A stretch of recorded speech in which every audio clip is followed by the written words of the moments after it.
We will be dealing with qualitative research in technology-enhanced learning.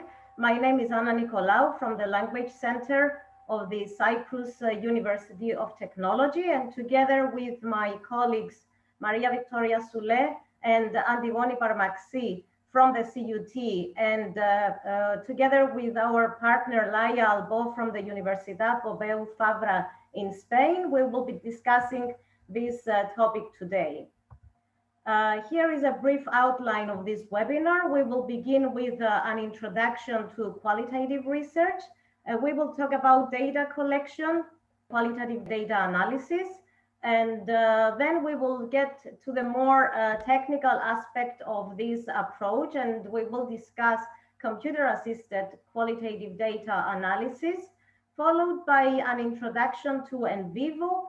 And hopefully there will be enough time at the end of this webinar for questions or discussion, or discuss any concerns you may have about this approach. So let's start with a brief introduction to qualitative research. So qualitative research is an approach that can be used to explore in depth a phenomenon or a group of people or a cultural group, conducting a systematic inquiry without intrusion to the natural setting of the research, and reporting the findings in a kind of literary approach that is very much enriched with quotes from the participants.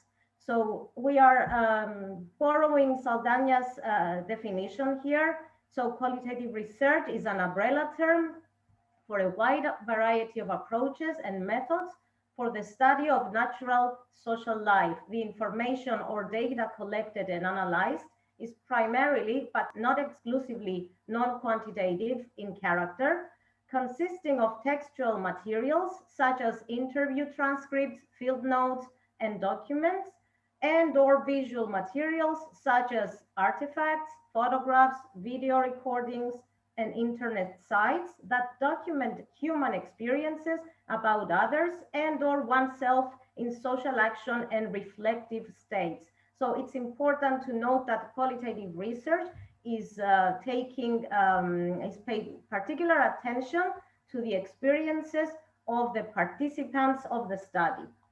Qualitative research is not a single approach, and many researchers have acknowledged the different typologies that have evolved because of their plurality in views and the multiple perspectives of qualitative research. Saldanha has given us a very useful list of the most important approaches of qualitative research. And these include, to begin with, ethnography, which is the observation and documentation of social life in order to render an account of a group's culture. So ethnographic studies presuppose that the researcher spends some time with a cultural group and is involved in the life and the experiences of the social group or cultural group under study, is immersed in the environment, recording information and reflecting on those data. Another approach is grounded theory, which is a methodology for meticulously analyzing qualitative data in order to understand human processes and to construct theory. In classical grounded theory, the idea is to construct a theory through the data from ground up, and to identify one single code category out of which a future theory is based. Another approach is phenomenology, which is the study of the nature and meaning of things. This approach is rooted back to philosophical approaches to in research, whereby the researcher is closely exploring situations or texts in order to explore core meanings. Case study is a different approach in qualitative research, which focuses on a single unit of analysis. This could be one person, one group or one event. The case study is usually extensive, and data is extracted from different sources. This could be interviews, observations, or focus groups, so as to create so as to lead to emergent themes. And finally, content analysis, which we will discuss in more detail in the next slides, is the systematic examination of texts and visuals or media or material culture. And in content analysis, the researcher is interested in emerging meaning that could be either manifest, that is surface meaning, or clear meaning that is produced in the data set, or latent meaning, which is subtle or subtexted or implied or unsuggested, let's say. Since qualitative research deals with the people's experiences, it could be intrusive to people's lives. For this reason, researchers who are embarking on qualitative research should be very careful of ethics in qualitative research. And there is a list, there are many lists in the literature that guide researchers through considering ethics in qualitative research. And we are quoting Flick here, who mentions different principles that we should abide by. One of those is informed consent, which means that no one involved in research as a participant should be unaware of this and without having the chance to refuse to take part. Deception of research participants is very important and should be avoided. That could be done through giving false information about the purpose of the research. Participants' privacy should be respected and confidentiality should be guaranteed. Accuracy of the data and their interpretation should be the leading principle, which means that there should be no omission or fraud. And because qualitative research is characterized as a flexible research methodology, researchers should be very important in accurately reporting the data and conducting the analysis. In relation to the participants, there should be, of course, respect for the person, beneficence, which means considering the well-being of the participants and making sure there are no adverse effects or harmful effects, especially if minors are involved or people, let's say, who cannot be independent through the data collection. And finally, justice, which addresses the relations between benefits and burdens for research participants.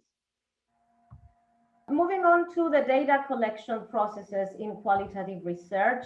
There are many ways to collect data in qualitative research. Marshall and Rossman present the four most prevalent ways of collecting data. One of those is participating in the setting.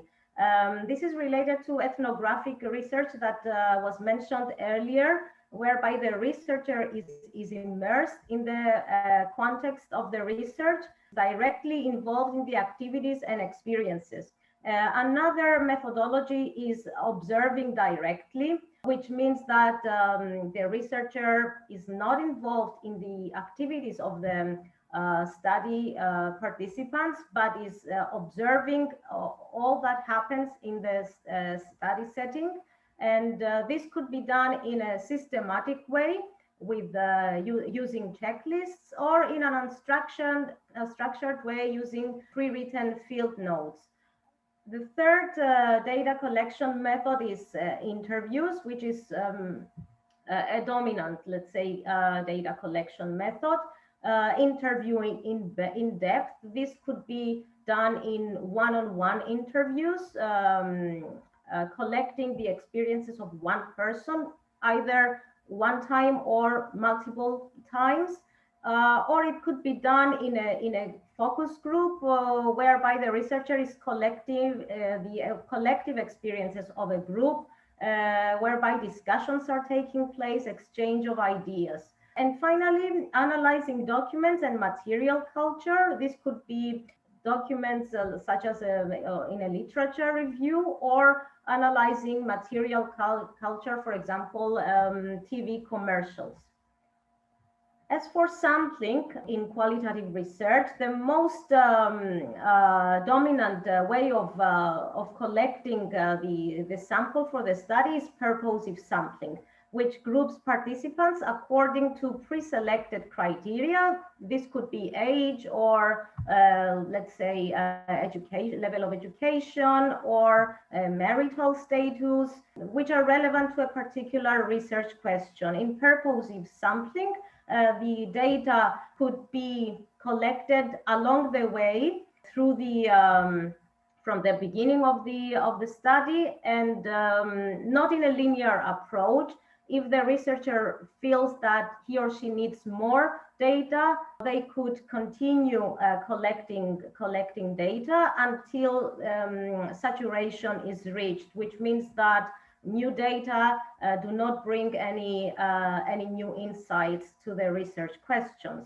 Quota sampling is a type of purposive sampling, but is more specific with respect to sizes and proportions of some samples. There is more attention to the characteristics of the participants, and the researchers opt for, let's say, an equal number of participants in terms of their characteristics. So it could be a 1-to-1 ratio in terms of men and women, for example. Finally, snowball sampling is again a type of purposive sampling.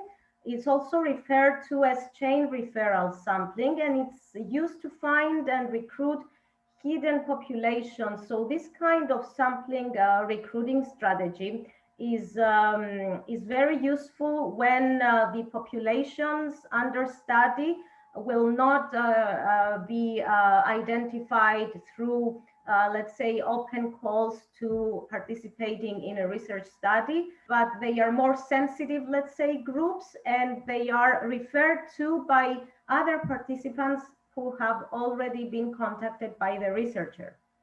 The types of data that could be yielded in qualitative research could be texts, textual data, field notes, audio recordings, or video recordings, transcripts. Visuals could be images, artifacts, or media or material culture that we mentioned earlier, for example, a TV commercial. Okay, so now we move on to the data analysis, qualitative data analysis. Okay, so qualitative data analysis is about coding. So coding is a method that is applied for managing and analyzing your qualitative data. This could be a long process, and it usually begins with a pre-coding phase, which involves reading again the texts or your data, transcripts, documents, etc., reflecting on them and noting down your thoughts in journal entries and memos. This is a very important phase. It's also called the familiarization phase, where the researcher becomes familiar with their data sets and starts forming some understandings of the data. The next part is the initial coding, which could be done either in an inductive or a deductive approach. Inductive approach means that it begins with a set of empirical observations, seeking patterns in those observations, and then theorizing about those patterns. This approach is usually useful when there is no previous study or theory or framework, let's say, dealing with the phenomenon under study. As a result, the categories and the coding is derived directly through the data set. Another way is the deductive approach, which begins from a theory or a framework, developing hypotheses from that theory, and then collecting and analyzing data to test those hypotheses. The deductive approach is useful when the researcher is using a theory or a framework and the data is tested for those hypotheses in a different situation, or comparing, let's say, findings from previous studies that rely on the same theory. Second level coding means going beyond a mere descriptive labeling of the relevant data segments. So it's a second layer analysis, which does not simply describe the data or labels the different categories, but it also produces hierarchy of codes in the form of tree diagrams or coding matrices, which explore the relationships between the codes. Something that is important to mention is the distinction between content analysis and thematic analysis. The boundaries between these two approaches are not exactly clear, are not always clear in the literature, and sometimes researchers are confused in choosing which one to use. Content analysis is defined as a systematic and replicable technique for compressing many words of text into fewer content categories based on explicit rules of coding. Content analysis is very important as it allows for quantifying data. So it goes hand in hand with quantitative analysis, as it might involve counting the number of recurring themes and sometimes seeking significance of content in the number of occurrences of themes. So in content analysis, the researcher might carry out both qualitative analysis and also quantitative analysis by counting how many times a word appears or a word with another word appears together, and many times seeking significance in the number of occurrences of those segments. This is an important approach in qualitative research, but it could ignore or overlook the context of the study. For example, the researcher could find that a word appears again and again in the data set, but this could be due to the context of the study. So the researcher should be very careful in this kind of analysis not to overlook the context. On the other hand, thematic analysis is a method for identifying and interpreting patterns of meaning across qualitative data. So it's a pure qualitative analysis method, and the researcher considers both manifest and latent content that we explained earlier. Is manifest is clear, it's surface content, and latent is suggested or subtle. In any case, both approaches are interested in finding themes, which are patterns in the data that are important or interesting. A theme is a thread or ideas that emerge from a text. Could be an interview or a focus group transcript. So using Brown and Clark's definition of a theme, who mentioned that a theme captures something important about data in relation to the research question and represents some level of response pattern or meaning within the data set. Memos and annotations are very important when carrying out qualitative research. Memos are reflections of the researchers or notes, recording the ideas, insights, interpretations, or growing understanding of the material. These memos or notes could later be used as part of the write-up process, constituting chapters of a PhD thesis or a journal article. Annotations, on the other hand, are notes that are used to comment on selected parts of a source or a node or a code, recording comments or making reminders to oneself or observations about specific content.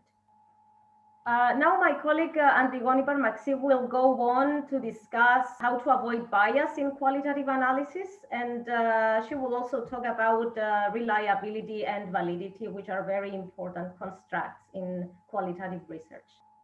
Thank you, Anna. So bias and in qualitative research and analysis is an aspect that is usually being attacked and merits attention. So there are some issues that need to be taken into consideration by the researcher early on.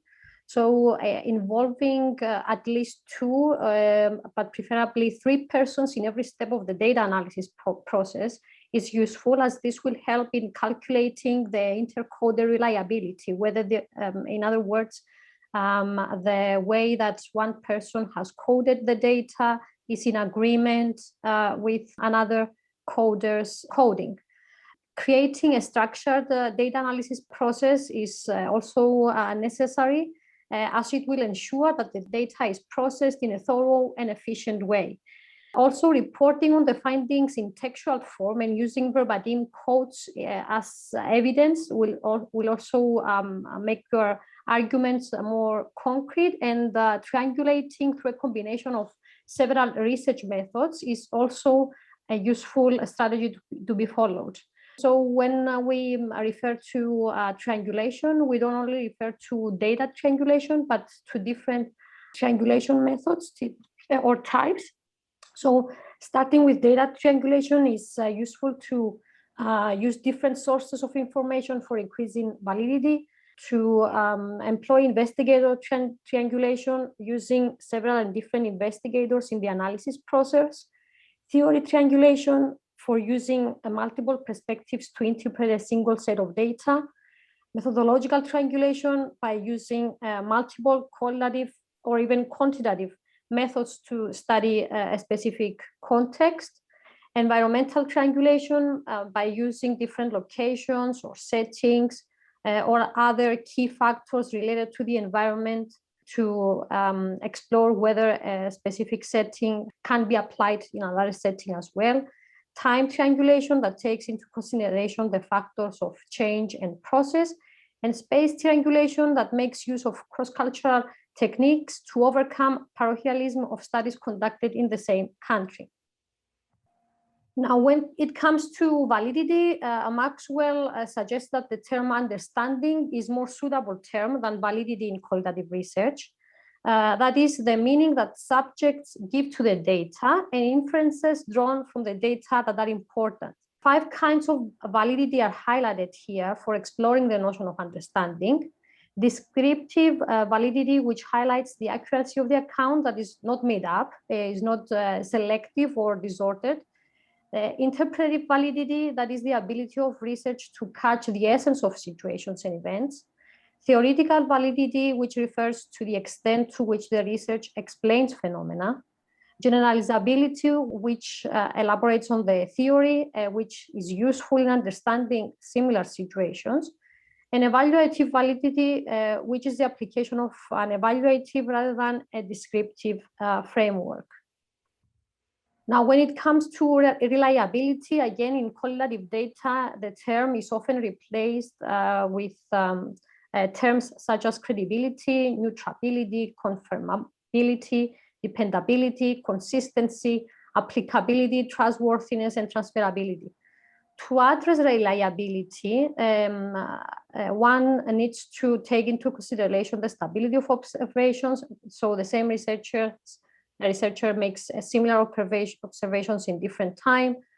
Parallel forms, the same observations by the researcher looking at different phenomena. Inter-rater reliability, so another observer would have observed the same phenomena, analyze them the same way. And responded validation, so returning the data and the report back to the respondents to validate the accuracy of the report. So we have been referring earlier to content analysis, which is defined as the process in which many words of texts are classified into fewer categories. So we shrink, let's say, the massive amount of data into fewer categories. Cohen, Manion, and Morrison define content analysis as a strict and systematic set of procedures for the rigorous analysis, examination, and verification of the contents of written data.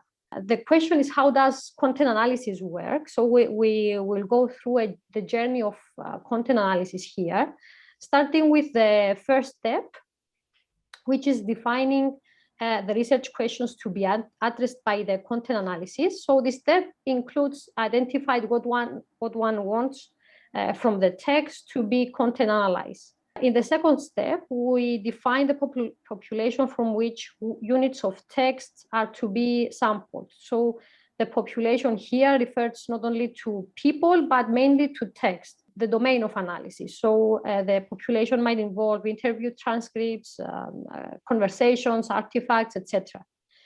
The third step, it's defining the sample to be included. So in this step, the researcher has to decide whether to opt for convenient sampling or purposive sampling or snowball sampling and so on. Key issues of sampling to take into consideration is whether the specific type of text is representative, I have access to it, and it can provide rich data to answer the research question. In the fourth step, we define the context of the generation of the document. In this step, the researcher will examine, for example, how the material can be generated, who will be involved, where the document will come from, if the data is accurately reported, the authenticity of the specific document, or the credibility of the document. In the fifth step, we need to define the unit of analysis.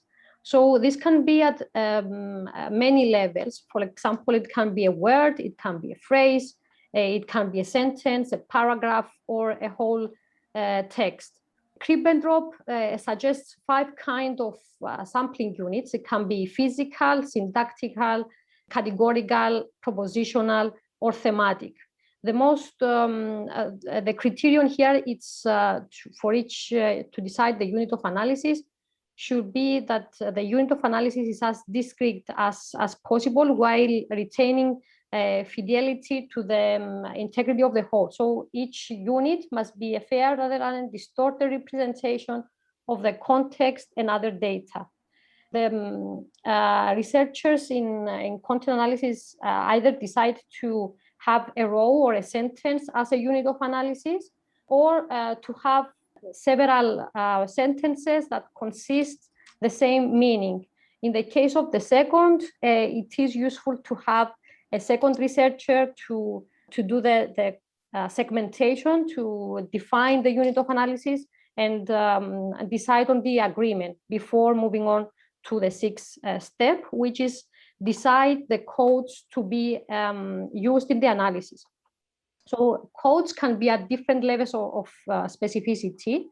And generally, when defining content, is better to let the codes derive from the data rather than being created preordinately.